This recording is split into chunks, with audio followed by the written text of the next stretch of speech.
Hello guys, welcome to my channel AJ farmer study. আমি AJ আমি আজকে একটা নতুন টপিক নিয়ে চলে এসেছি। আমি একজন নিজে ফার্মেসি প্রফেশনালের মধ্যে আছি। তো আমি জানি কোন টপিক পড়লে কনফিউশন হয় আর কোন টপিকটি এক্সামে বেশি আসে। তো সামনে যারা এইচআরবির ফার্মাসিস্ট এক্সাম দিতে চলেছো তাদের জন্য এই টপিকটি একটি খুবই গুরুত্বপূর্ণ। তো আজ থেকে ফার্মাসিউটিক্যাল কেমিস্ট্রির কিছু গুরুত্বপূর্ণ টপিক নিয়ে আমি ক্লাসগুলো বানাবো। তো তোমরা আমার সাথে জুড়ে থাকো আর এই ভিডিওটি মন দিয়ে দেখো। আর আমি গ্যারান্টি দিচ্ছি যে অ্যাসিড বেস থিওরি তোমাদের আর কখনো কঠিন লাগবে না।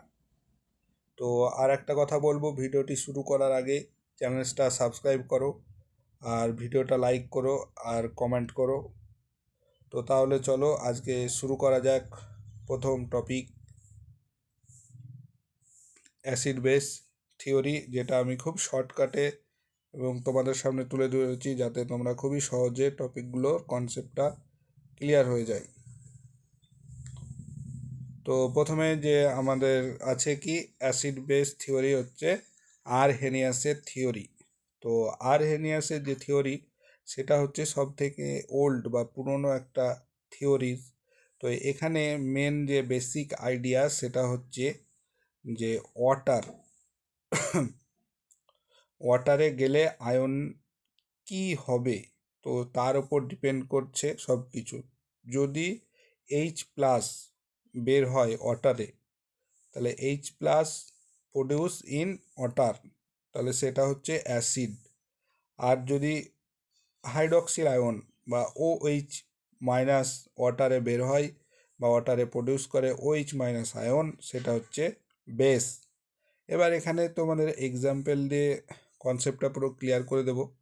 তো এখানে দেখো যে HCl কি হয়, যদি তুমি দেখো HCl আর H2O রিয়াকশান করলে কি তৈরি হবে, এখানে H plus plus Cl minus. তো জলে গেলে H প্লাস HCl কি হয়, ভেঙে গেল এবং H প্লাস আয়ন দেয়। তাই HCl হচ্ছে একটা কি অ্যাসিড। তাহলে H প্লাস বেশি হলে আমাদের যে সলিউশনটি সেটি কি হবে, অ্যাসিডিক হবে। এবার আরহেনিয়াসের বেস কিভাবে কাজ করবে, এখানে দেখো NOH। এবার NOHকে যদি তুমি ওয়াটার H2তে ডিজলভ করো তাহলে সেখানে কি হবে, Na প্লাস আর OH মাইনাস। তাহলে NOH ওয়াটারে কি হয়ে গেল, OH মাইনাস যে হাইড্রক্সিল আয়ন দিল। তো সেই জন্যই NOHটা কি হচ্ছে, একটা বেস। তাহলে OH মাইনাস যদি হয় তাহলে সলিউশনটা কি হবে, বেসিক হবে। এবার নিউট্রালাইজেশনটা যদি দেখো তাহলে অ্যাসিড H প্লাস আর বেস OH মাইনাস, তাহলে এই দুটো কি তৈরি করবে, ওয়াটার H2O। তাহলে উদাহরণ যদি আমরা দেখি একটা এক্সাম্পল, সেটা হচ্ছে HCl আর NOH। তাহলে এটা কি তৈরি করে, NaCl আর তার সঙ্গে H2O। তাহলে অ্যাসিড আর বেস মিলে আমার কি তৈরি করছে, সল্ট আর ওয়াটার। তো এটাই হচ্ছে আরহেনিয়াসের থিওরি।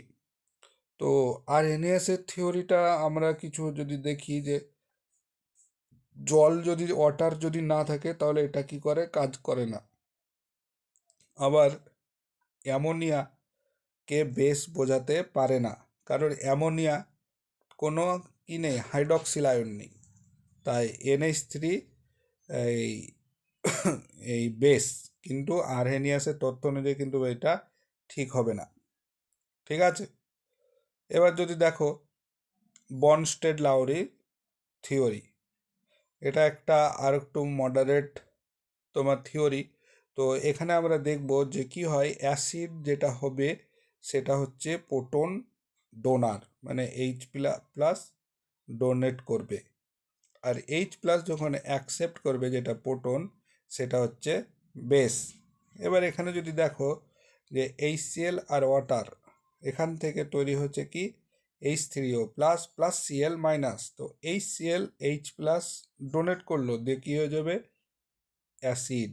আর যে ওয়াটার সেটা এখানে কি হবে, H প্লাস অ্যাকসেপ্ট করলো যে কী তৈরি H3O প্লাস, সেটা হচ্ছে কি বেস। তাহলে জল এখানে আমাদের কি বেস হিসাবেই কাজ করছে। তো তেমনই আর একটা যদি দেখো ammonia plus H2O, NH3 plus H2O, এখানে তৈরি হবে NH4 plus plus OH minus. তো এখানে NH3-র কাছে লোন পেয়ার আছে, ঠিক আছে, তাই সে কী করছে, H প্লাস গ্রহণ করতে পারে। তো সেই জন্য অ্যামোনিয়া হচ্ছে আমাদের কি একটা বেস, আর H2O হচ্ছে অ্যাসিড, ঠিক আছে। তাহলে যেখানে আমি বললাম কি H প্লাস যদি ডোনেট করে তাহলে সে কি হবে অ্যাসিড, আর অ্যাকসেপ্ট করলে সে হবে বেস।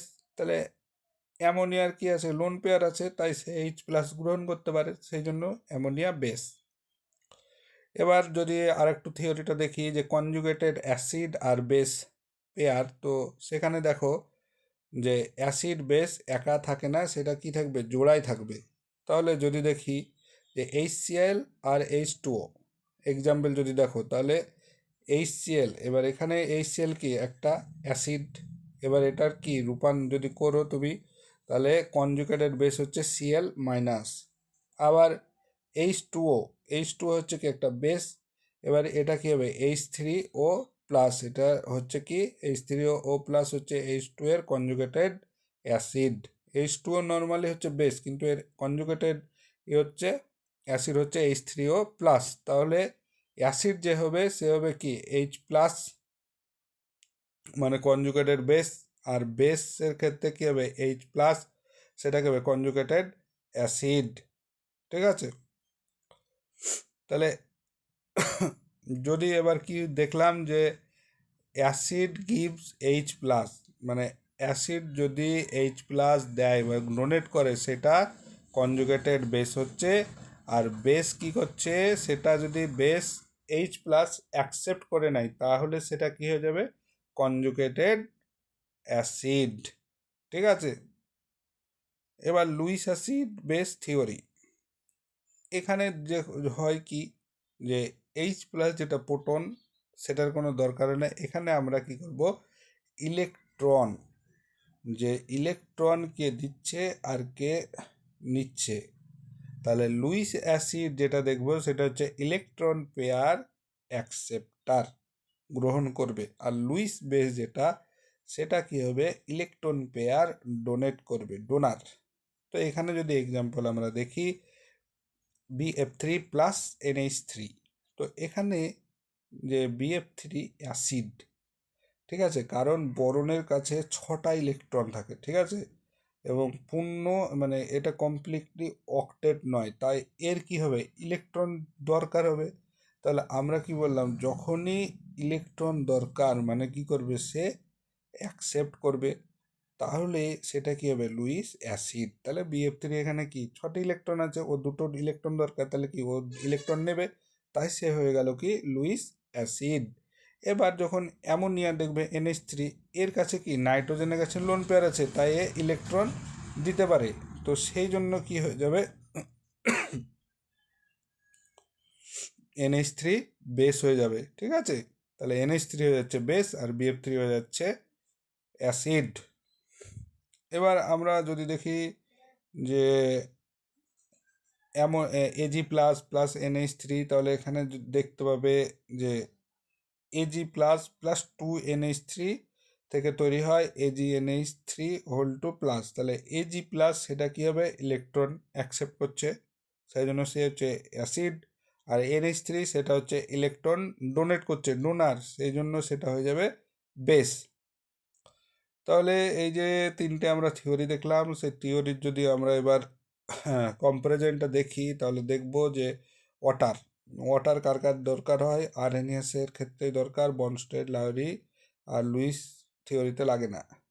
H প্লাস আরহেনিয়াসের দরকার হয়, বনস্টেডে দরকার হয়, কিন্তু লুইসে দরকার নেই। ইলেকট্রন যদি দেখো আরহেনিয়াসে হয় না, বনস্টেডেও দরকার হয় না, লুইসে দরকার হয়। তাহলে এবার সিম্পল ট্রিক্স যদি দেখি, আরহেনিয়াস কী হবে, H প্লাস ও H মাইনাস, বনস্টেডে হচ্ছে প্রোটন, আর লুইসে হচ্ছে ইলেকট্রন। তাহলে এটাই হচ্ছে আজকের ফুল কনসেপ্ট, যে অ্যাসিড বেস থিওরি অনুযায়ী যদি দেখি, তাহলে আজকের জন্য এইটুকুই। আর যারা আমার চ্যানেলটা এখনও সাবস্ক্রাইব করনি, সাবস্ক্রাইব করো আর তোমার বন্ধুদের মধ্যে শেয়ার করো। আর একটা কথা বলবো যে আমরা টাইটেশন রিয়াকশনের পরে পড়বো নেক্সট টপিক। তো অ্যাসিড বেস যে টাইটেশন হবে সেটা বনস্টেড থিওরি অনুযায়ী হয়। নন অ্যাকুয়াস টাইটেশন হচ্ছে বনস্টেড। যেটা কমপ্লেক্সোমেট্রিক টাইটেশন সেখানে হয় লুইস থিওরি। পেসিফেটেড টাইটেশনের জন্যও হয় লুইস থিওরি। তো এটাই আজকের জন্য। পরবর্তী আমি নেক্সট ভিডিও নিয়ে খুবই তাড়াতাড়ি আসতে চলেছি। আর আমার চ্যানেলটা যারা এখনও সাবস্ক্রাইব করোনি সাবস্ক্রাইব করো আর তোমার বন্ধুদের মধ্যে শেয়ার করো। আজকের জন্য এইটুকুই, থ্যাংক ইউ।